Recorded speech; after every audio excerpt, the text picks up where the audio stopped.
La coccygodynie, ça signifie la douleur du coccyx. Dynie en grec, c'est le suffixe de la douleur, tandis que coccyx, ça provient du coucou. Le coucou égyptien, en grec, se disait coccyx. Et effectivement, le coccyx, sur le cadavre, sur le squelette du cadavre, ça a l'aspect d'un bec de coucou.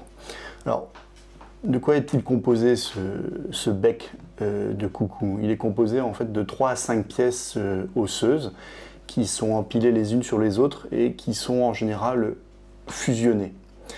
Et sur ces pièces osseuses vont s'insérer des ligaments, des muscles qui vont constituer l'architecture du hamac pelvien.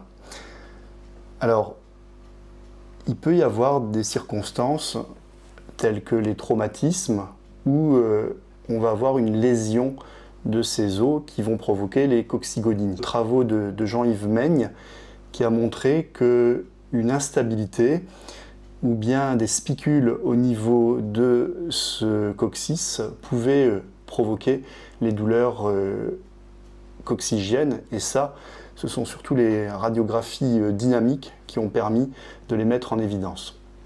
Alors, la coccygodynie, en général, ça concerne la femme, dans 80% des cas, qui a fait une chute avec un antécédent de traumatisme ou bien d'accouchement traumatique.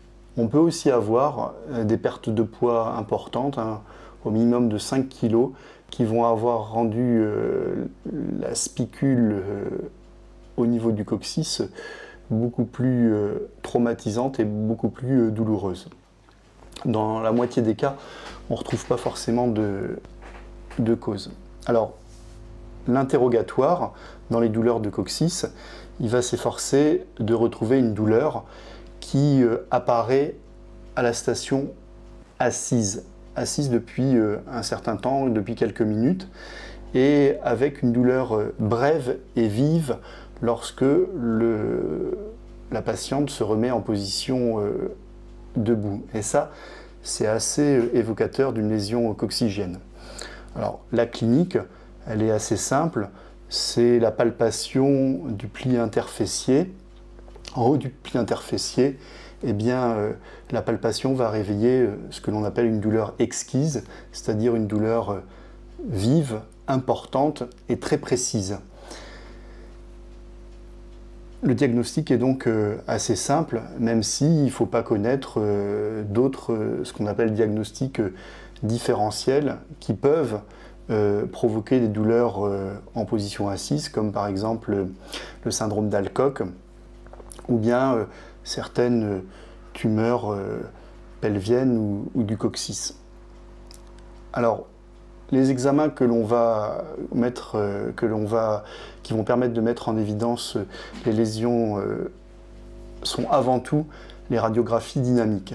Elles ont été décrites et bien codifiées par Jean-Yves Maigne avec un cliché de profil qui est pris debout et puis un autre cliché en position assise dans la position qui déclenche les douleurs.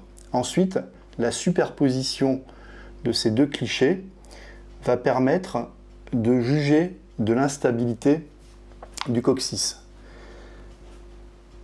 On va retrouver donc soit une luxation, soit une hypermobilité. On peut également retrouver, sans qu'il y ait besoin de radiographie dynamique, une fracture ou bien une épine coccygienne. Alors, on peut également faire un scanner.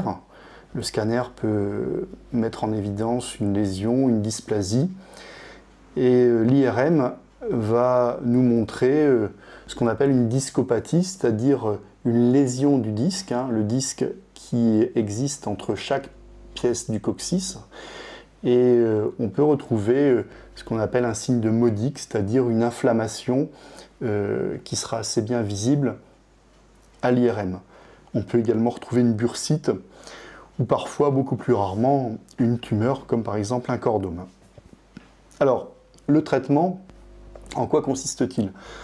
Avant tout, c'est le traitement par manipulation. Alors, ça peut être des manipulations externes, avec des massages, ou des manipulations internes par un toucher rectal. On considère que dans à peu près 20% des cas, ça peut permettre de soulager ce type de douleur.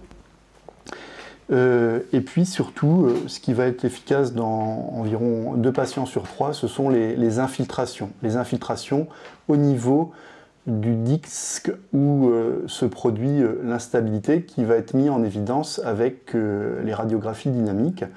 Donc on injecte un produit de contraste associé à un corticoïde. Le produit de contraste pour être sûr qu'effectivement le produit est bien injecté à l'intérieur du disque.